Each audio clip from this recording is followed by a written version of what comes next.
emergencistas.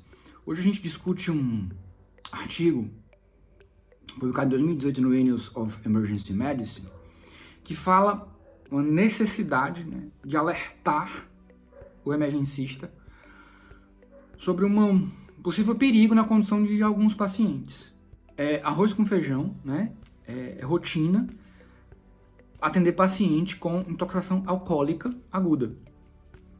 Que esse paciente tenha outras comorbidades, como doença hepática crônica por alcoolismo crônico, né? Ele vem a UPA por intoxicação alcoólica aguda. Um grande número de pacientes são admitidos assim. Uma parte desses pacientes tem uma doença crítica não suspeitada.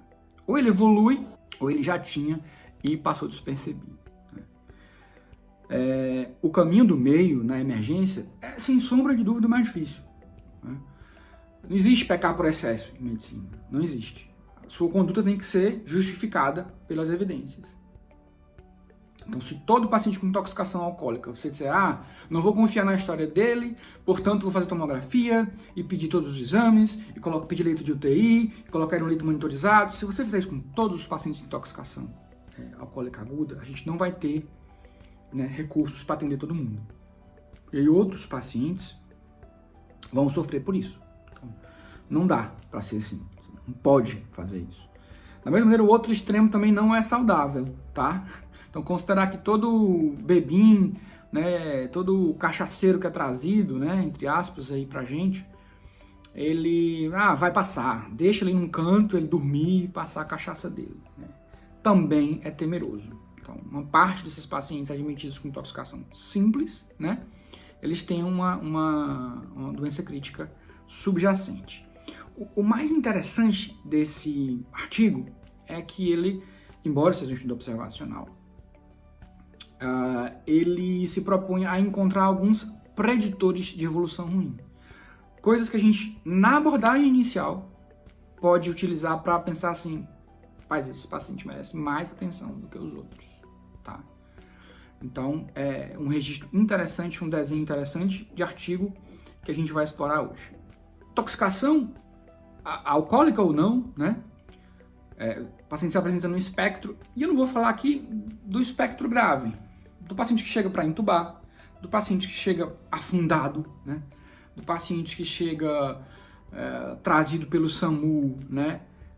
Usando suporte avançado já tudo monitorizado, você vai colocar esse paciente, né, na sala vermelha, monitorizar e tudo mais. Não estou falando desse paciente, aquele paciente que é trazido, né, às vezes sim pelo SAMU, às vezes pela polícia, né, às vezes por familiares, e ele é atendido na porta, né, ele é atendido na área de pacientes menos graves da emergência. E hidratação, glicose, né? Ninguém raciocina muito, bota esse paciente para aguardar, né? Às vezes solicitar algum exame e tudo mais, tá? Então, assim, a abordagem desses pacientes deve ser levada um pouco mais sistemática. Todo intoxicado, na verdade, né? De uma maneira geral, a intoxicação alcoólica aguda, e isso não tem relação com o nível sérico de álcool, tá? As evidências isso surpreende um pouco nesse próprio trabalho. 30 mil pacientes, né, acompanhados durante sua estadia, durante 5 anos, para obter esses 30 mil pacientes, né? E o nível, todos eles mediam nível alcoólico por point of care, né? Mas o nível sérico de álcool não teve uma correlação direta com ele se tornar crítico ou não. Provavelmente porque existe uma variação de tolerância, né? Mas vamos lá, abordagem padrão do paciente com intoxicação, do paciente com queixas vagas, né?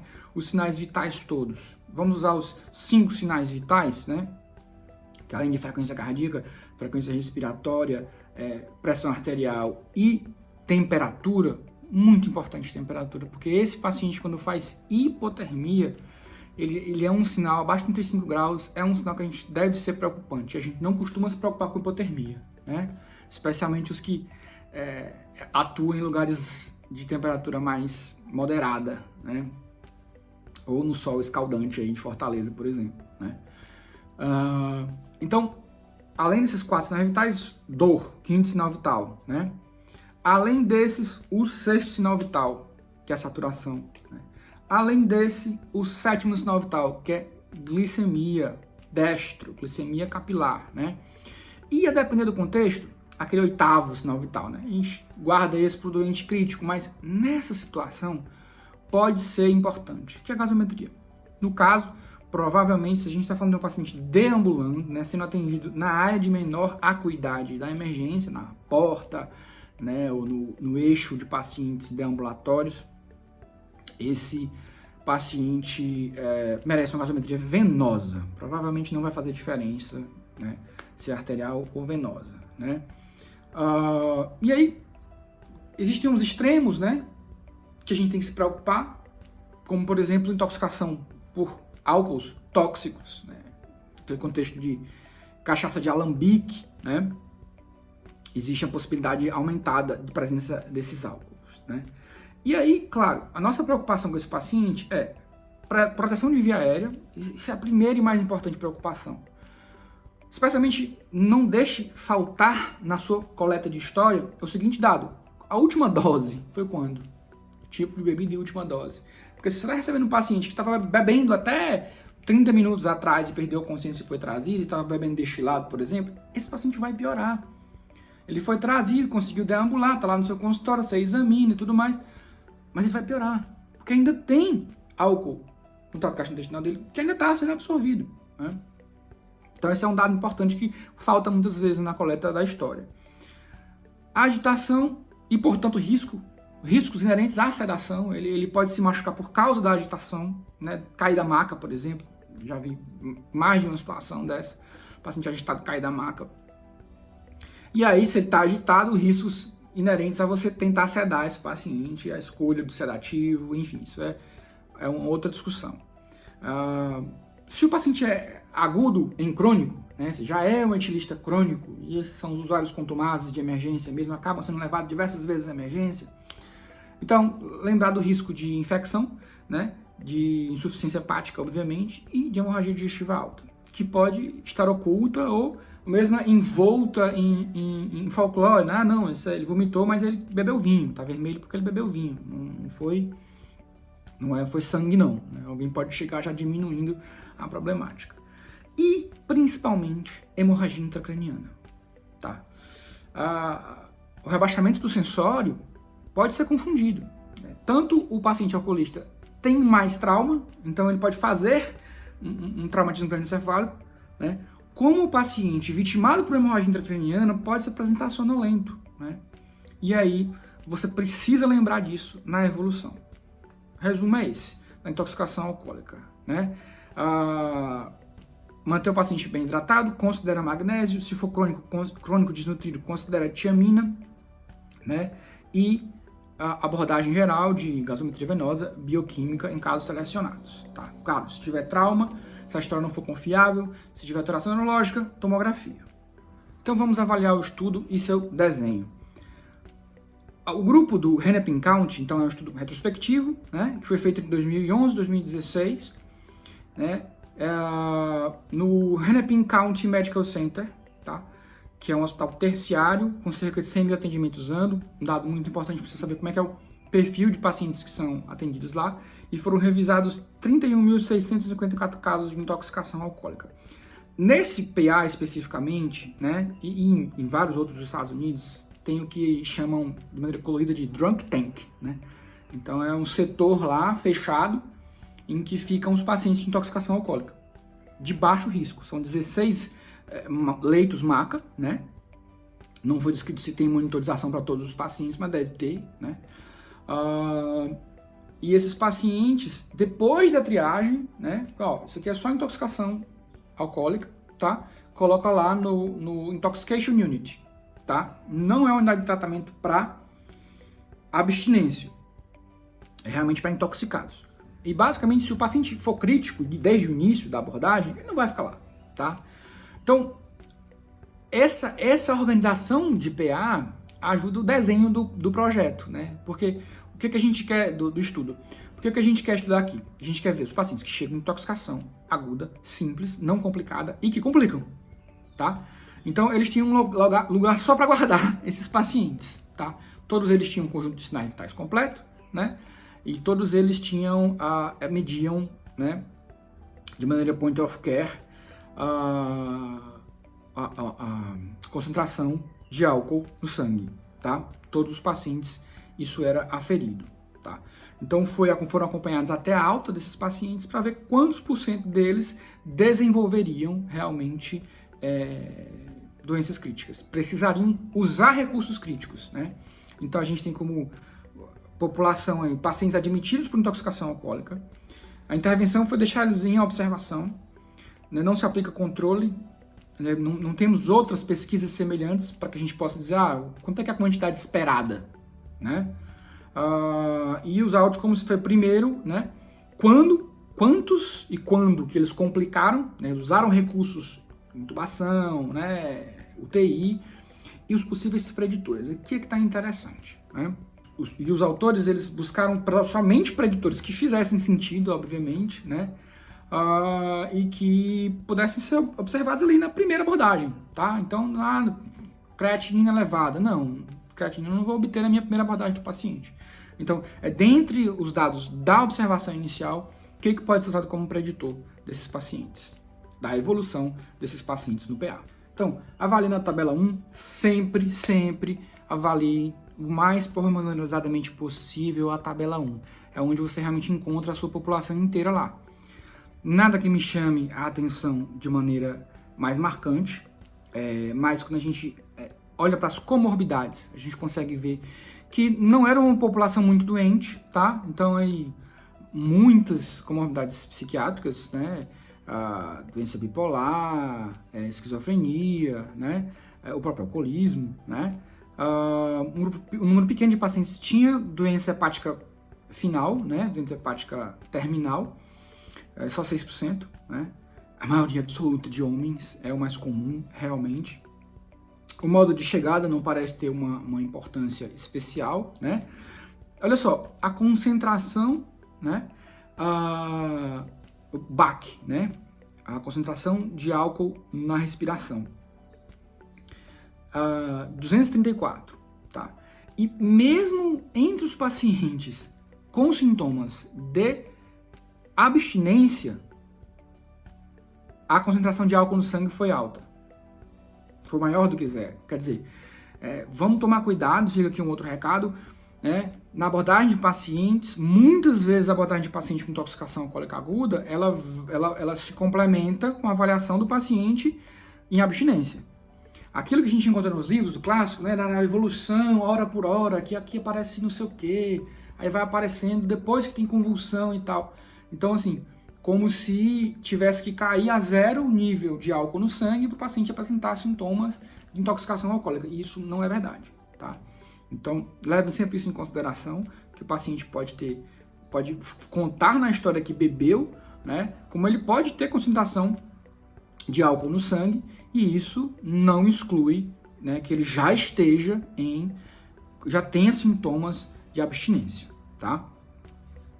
Além disso, a gente tem drogas utilizadas, né, a mediana foi uma dose de sedação, né, para os pacientes que receberam, a mediana foi uma dose, né, e esse hospital, este PA, tem uma predileção por antipsicóticos. Existe uma discussão, né, se a sedação desses pacientes é melhor com benzodiazepínicos ou com antipsicóticos, né.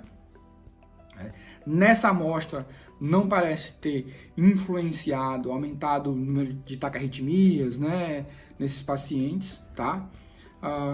E realmente tem uma clara, mais de 40% dos pacientes que foram realmente sedados, né, que receberam alguma sedação parenteral, IM de uma maneira geral, o fizeram com um antipsicótico, tá?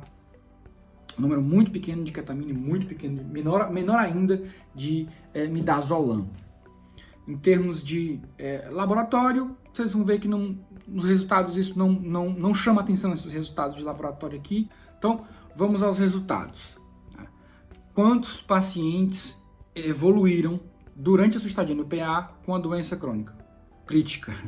Evoluíram com a doença crítica. 1%. Isso não é pouco. Isso não é pouco por conta do volume de pacientes que é atendido. Veja bem, se você considerar que foi mais ou menos 4 anos, No final foram 400 pacientes, né? Então, você tem aí 2 pacientes por semana. 2 pacientes por semana, né? Que são admitidos deambulando, que são admitidos com, não, tranquilo, é um paciente com intoxicação alcoólica.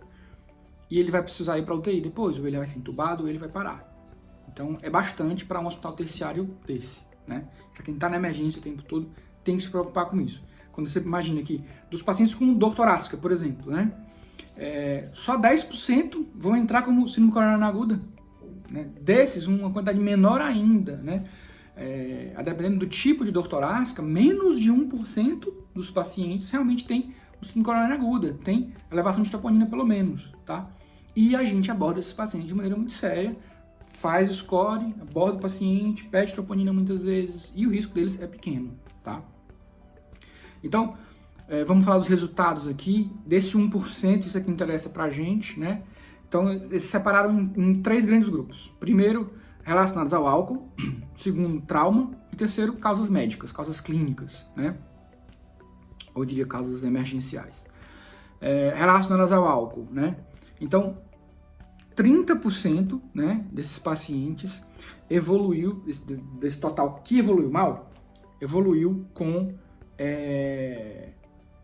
insuficiência respiratória, né? E aí tem muitos motivos para fazer insuficiência respiratória. A própria sedação do álcool é capaz de fazer isso, tá? E aí, desses outros acabaram indo para a UTI por sinais de abstinência alcoólica, né? Ou a própria agitação que precisou de mais sedação. Um número não desprezível, 10% dos pacientes, né, tiveram hemorragia intracraniana secundária a trauma, tá? Não é algo que você, né, vá passar sua carreira sem ver. Um paciente alcoolista crônico, que você tomografa, tem lá não só um novo sangramento, como os sangramentos antigos, né? Hemorragias subdurais absorvidas, que esse paciente vai fazendo de repetidas vezes, né? Isso sem falar no paciente que tem insuficiência hepática e vai fazer sangramento muito mais facilmente, né?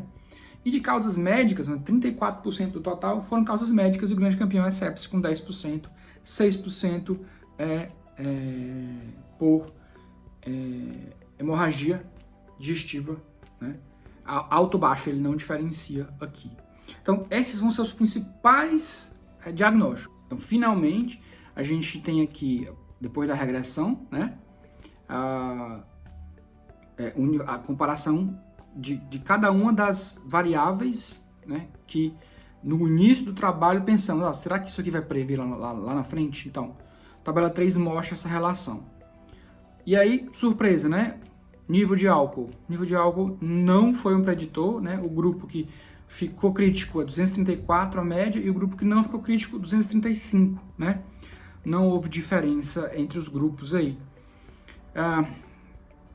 Nem idade, nem sexo, tá? Mesmo porque a amostra era predominantemente masculina, então não faz muita diferença também. E aqui começam hipoglicemia, né? E isso surpreende porque é comum no paciente, né? No paciente com intoxicação alcoólica aguda, né? Embora a bebida alcoólica tenha muita caloria, mas o álcool inibe a liberação hepática, né? A gliconeogênese.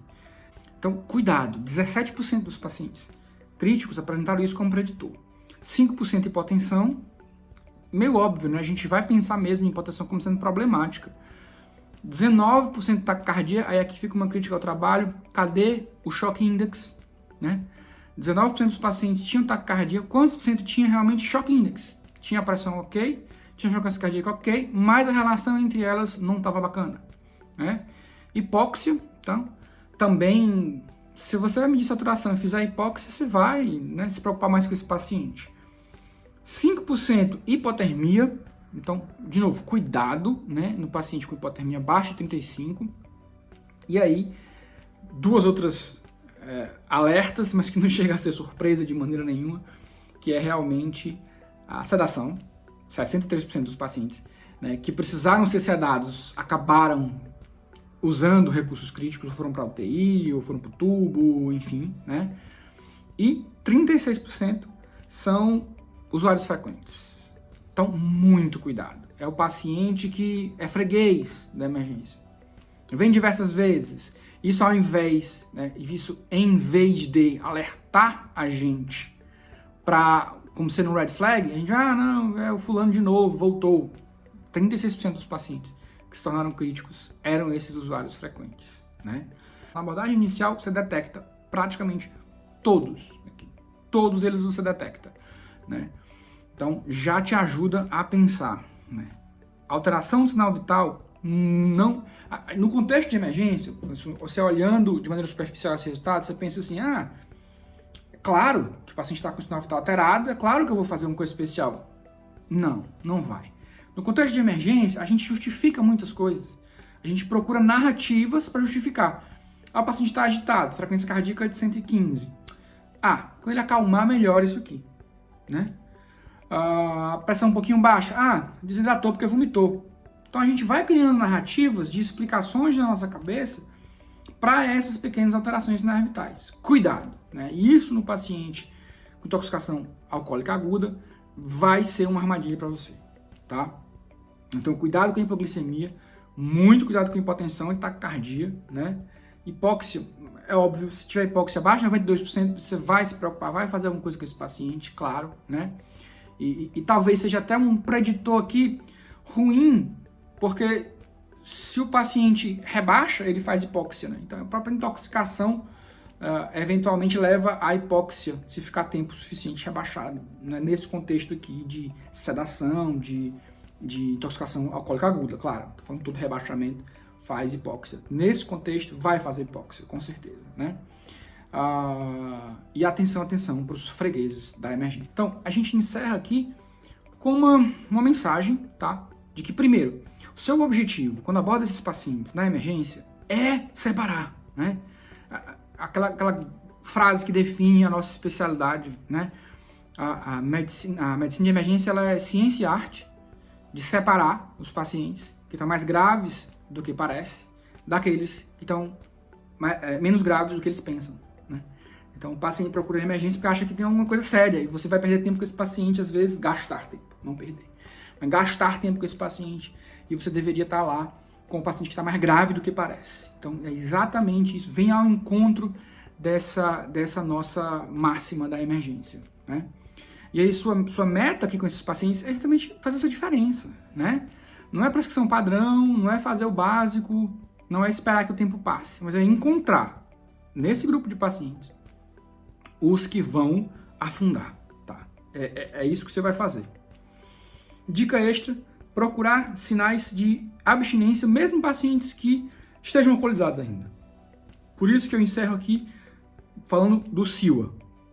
O SIWA-AR, ele é o score que eu tenho mais experiência em utilizar, ajuda muito, fácil de aplicar, tem uma certa variação inter-observador, mas é muito bom para acompanhar o paciente, tá? São 10 quesitos, mas você aplica muito rapidamente. Se você conhece o SIWA, você no seu exame clínico já adiciona as perguntas que precisa, e quando você for sentar para escrever, você tem isso bonitinho, e aí um SIWA abaixo de 10 provavelmente não te preocupa, não vai precisar de medicação. Entre 10 e 20, depende do juízo clínico. Acima de 20, você vai ter que acabar que entrar com medicação, tratamento, né, farmacoterápico para os sintomas de abstinência, tá? Então, muito cuidado na emergência com esses pacientes que pareciam intoxicação aguda, mas na verdade ele está evoluindo com abstinência alcoólica.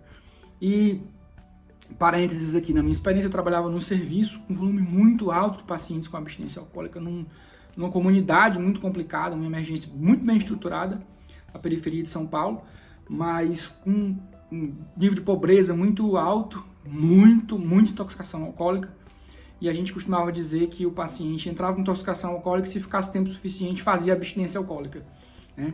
Porque a população realmente de alcoolistas muito pesados lá, e às vezes o paciente entrava por um outro problema, uma obstrução, um problema vascular, uma ferida, o que quer que seja. Se ele ficasse internado tempo suficiente esperando um especialista, ele ia desenvolver abstinência alcoólica, né?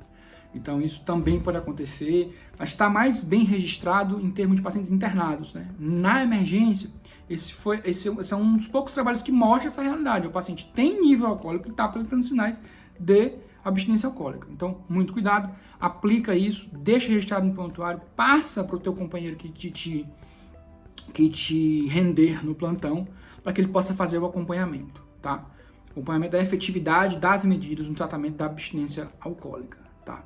E na hora da alta desses pacientes, né? Na hora da alta do paciente que chegou de ambulatório, né, e que apresenta comportamento de risco com álcool, não deixe de expressar sua preocupação com a saúde do paciente, tá? A força da fala do médico nessas horas, às vezes, nos surpreende. Esse paciente vai repetir, né? Você acha que ele vai sair dali e não vai lembrar de você. Mas às vezes o que você fala, ele vai repetir para filhos, para parentes. E se você for jocoso na situação, brincar, né? Ah, você ainda tem fígado para várias vezes fazer isso. Ah, você escapou dessa. Se você brincar com a situação, ele vai levar isso. Ele vai falar isso para os parentes. Ele vai usar a sua autoridade a favor dele. Não, o doutor disse que eu ainda sobrevivo sem dessa aqui. Então toma cuidado. Não deixa de recomendar esse paciente acompanhamento por problemas com álcool. Não deixa de abordar essa questão. Não perde essa oportunidade. E principalmente, não dá alta de maneira festiva ou jocosa, porque o álcool é utilizado né, como lubrificante social, né, quase todos nós bebemos. Então, às vezes, a gente tem uma atitude jocosa com relação a esses pacientes. Não faça isso, porque a sua fala tem um poder imenso na vida desse paciente, tá? É claro que muitas vezes ele vai usar como desculpa, mas vai usar. Se você não der essa desculpa para ele, né, você pode estar realmente ajudando esse paciente muito mais do que você imagina.